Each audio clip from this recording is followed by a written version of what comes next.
Congressman, kahapon po na andun kayo. Kung tukoy na po ninyo itong manipulation, collusion, pagkakartel, kahapon natumbok niyo ho ba kung sino pong responsable dito?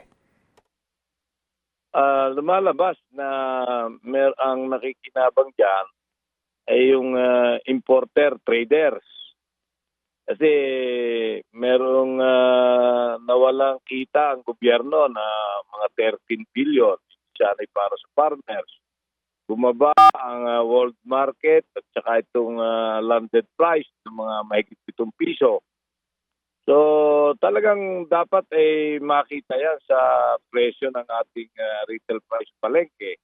Pero hindi nangyari. Ang malaking katanungan ay sana punta malinaw na dahil sa buwatan, sa kartel, hoarding, itong even ang DA, ang Department of Finance, sinabi na malaki ang tsansa ng nakikinabang importer traders.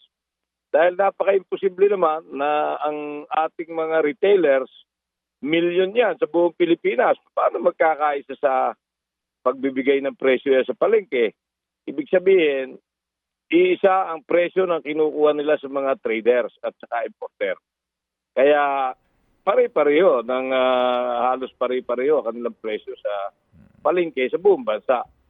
So yan ang aming tinutumbok. Sabi ko nga, mabilis ang i-kundin yung National Council under the Office of the President at Chairman ng Presidente at patakbuhin na yung enforcement group, NBI, PNP, Coast Guard, para kagad maimbestigahan at malaman natin sino ang nagsamantala, sino ang nakinabang ng 13 billion na nawala sa ating mga magsasaka ng palay.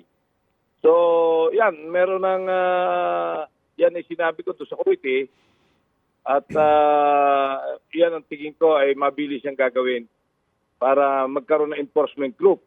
Nagtuturuan kasi yung DTI at saka ang DA kung sino ang dapat tumingin sa nangyayari. Pero wala daw silang investigative and enforcement power. So, isa susi, i-convene yung Anti-Agricultural Economic Sabotage Council. Congressman Nicky, bago ko po tunghayan niyang binabanggit yung council na iyan, hango po sa Republic Act number 12022.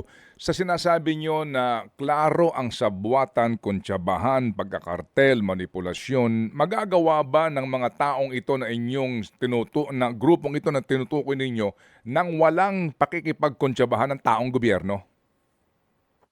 Malinaw na yun din ang isang malaking posibilidad dahil hindi nila inaalam.